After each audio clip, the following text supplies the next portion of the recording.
नमस्कार, आप देख रहे हैं केबीएस टीवी न्यूज। खबरें राज्य की हो या देश की, सभी खबरों से रूबरू कराना आपको हमारा मकसद है। चलिए इसके साथ आगे बढ़ते हैं और देखते हैं आज किस बड़ी खबर में क्या कुछ है खास। अधिकारियों की अनदेखी लगभग 2 साल बाद भी नहीं बनी। 2 जिलों की जोड़ने वाली अभाली की पुलिया 6 किलोमीटर का लगा रहे फेरा। बड़वानी जिले की ठीकरी तहसील के ग्राम अभाली से खरगोन जिले के गांव भोईदा से सीधे जोड़ने वाली पुलिया का निर्माण 2 साल बाद भी नहीं हो सका है। हाल ही में ये लोगों को लगभग 10 से 12 किलोमीटर का अतिरिक्त फेरा लगाकर आवागमन करना पड़ रहा है।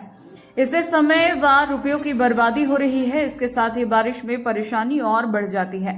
मामला ग्राम अभाली से खरगोन जिले के गांव भोईदा जाने वाले मुख्य मार्ग का है। इस मार्ग से दोनों जिलों के बीच छोटे बड़े गांव और फलिये जुड़े हैं।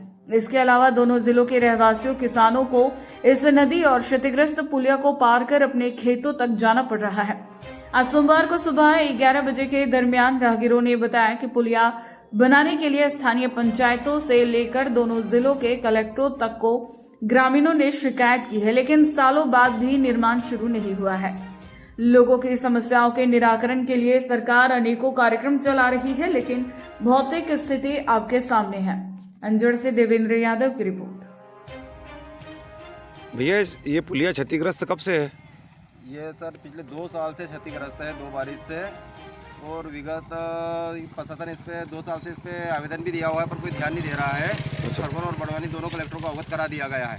हादसे भी होते रहते हैं। ये खरगोन बड़वानी को जोड़ने का काम करता है।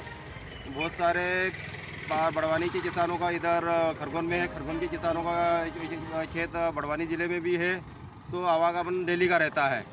और आने और मां नर्मदा परिक्रमा मार्ग भी यही है।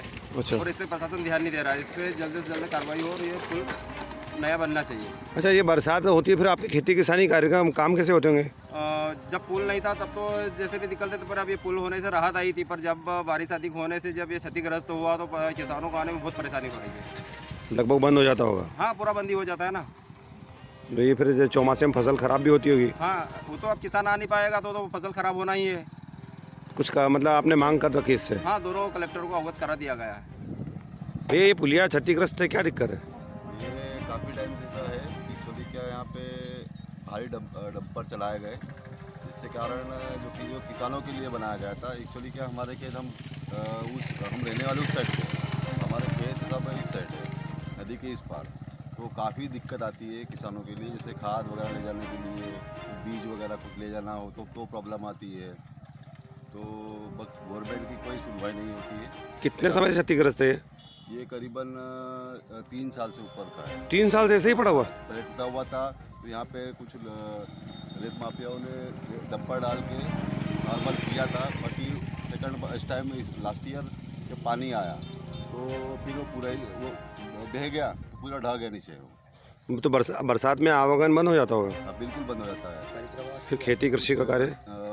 जो नर्मदा परिक्रमा वासी वाले उनको भी जाने में दिक्कत आती है, क्योंकि खेती बाड़ी में हमारा काम ही बंद हो जाता है। जब नदी का पानी कम होता है तभी हम जा आ सकते हैं, वो भी बड़ी मुश्किल से। फसलों का तो नुकसान ही नहीं है। पार्ट टाइम बनाया है रास्ता, अब ये भी जब नदी का पानी आएगा फिर बह जाएगा। ग्राम पंचायत ने कहीं शिकायत उन्होंने करी गाँव वालों ने? कोई गांव वालों ने शिकायत क्या, गांव के पंचायत अब पता नहीं कोई ध्यान दे ना। ये तो क्या बड़वानी और खरगोन के बीच में, तो वो बड़वानी वाले खरगोन वाले कहते बड़वानी, बड़वानी वाले कहते खरगोन। दोनों के कारण ये काम करते हैं।